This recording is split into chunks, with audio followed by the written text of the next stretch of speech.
Hello అండి. అప్పట్లో పాతకాలం పద్ధతిలో చేపల పులుసు ఎలా చేసేవారంటే కట్టెల పొయ్యి మీద చేసేవారు. చాలా టేస్ట్ ఉండేది. 3 డేస్ దాకా ఖరాబ్ అయ్యేది కాదు.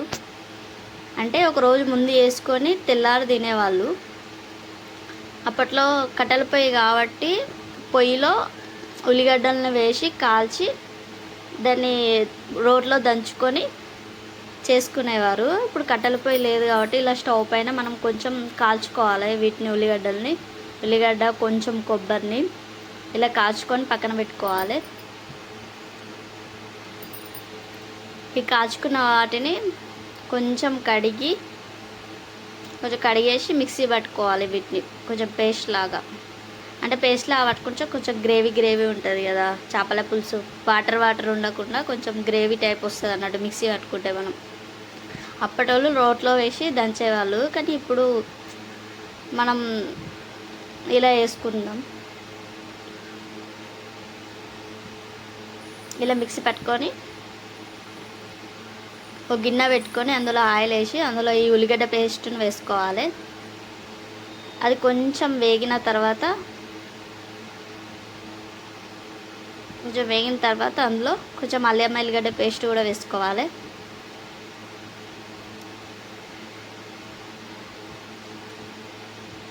ఇవన్నీ ఫ్రెష్గా మనం అప్పటిదప్పుడు మిక్సీలో పట్టుకొని వేసుకుంటే ఇంకా టేస్ట్ మంచిగా ఉంటుంది ఈ చేపల పులుసుకి.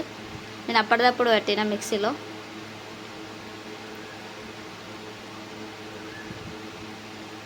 ఇలా వేసుకొని ఇది కూడా కొంచెం వేగిన తర్వాత కొంచెం పసుపు వేసుకోవాలి. ఇందులో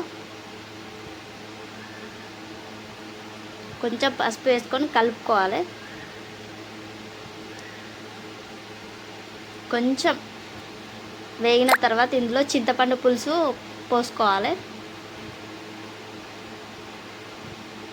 ఈ చింతపండు పోసుకొని కొంచెం అందులో కొన్ని వాటర్ యాడ్ చేసుకోవాలి.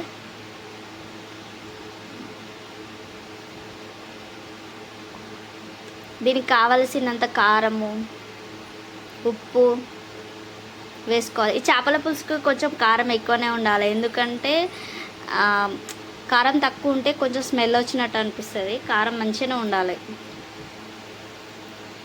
మెయిన్ ప్రాసెస్ ఏంటంటే చేపల పులుసుకి పులుసు ఎంత మరుగుతే అంత టేస్ట్ ఉంటుంది. మళ్ళీ ఒక 2 రోజులు 3 రోజులు కంపల్సరిగా పాడవకుండా ఈ పులుసు చాలా టేస్ట్ ఉంటుంది. దీనికి కావాల్సిన మసాలా ధనియాలు, 2-3 యాలకులు, లవంగ, దాల్చిన చెక్క, జీలకర్ర, మెంతులు వేసుకొని కొంచెం వేయించుకోవాలి. వీటిని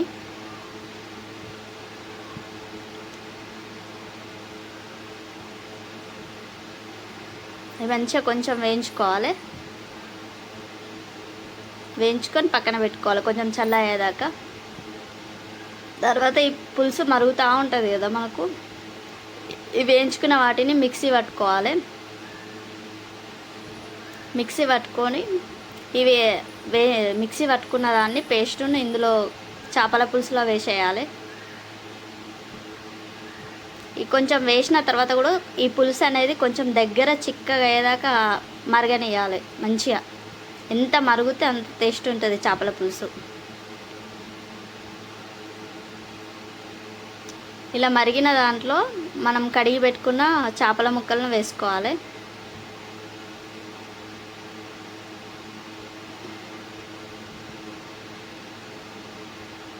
నేనేం చేసిన అంటే కొన్ని ఫ్రైకి పెట్టేసిన ఫిష్ ముక్కల్ని. అయితే కొన్ని తలలు ఉంటాయి కదా, తలలు చిన్న ముక్కలు వేస్తే అవి, తోకలు కొన్ని 2-3 మిడిల్ పీసెస్ వేసి పులుసు పెట్టిన అన్నట్టు.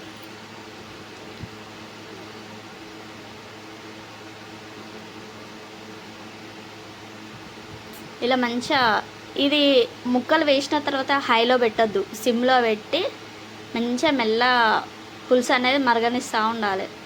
దీనికి ముక్కలు వేసిన తర్వాత ఎక్కువసేపు కూడా పెట్టద్దు, అంటే పీస్ అనేది ఇచ్చకపోతుంది, ఇట్లా మొత్తం విడిపోతుంది అన్నట్టు. మన తెలంగాణ స్టైల్ అంటే మన సిద్దిపేట, కరీంనగర్ అటు సైడ్ అయితే అప్పట్లోనైతే ఇలాగే చేపల పులుసు వేసారు. ఎందుకంటే మా అమ్మ ఇలా వేసు, అందుకే నేను కూడా మా అమ్మ దగ్గర నేర్చుకొని నేను కూడా ఇలా చేస్తున్నా. ఒక 2 రోజులు 3 రోజులు కంపల్సరీగా అసలు ఖరాబే కాదు. ఫ్రిడ్జ్లో కూడా పెట్టేవాళ్ళు కాదు అప్పటోళ్ళు, బయటనే పెట్టేటోళ్ళు ఇలా చేపల పులుసు చేసి. చెరువులు అవి ఇవి ఉంటాయి కాబట్టి చేపలు పట్టుకొని వచ్చి ఒక రోజు ముందు ఇట్లా చేపల పులుసు చేసేవాళ్ళు.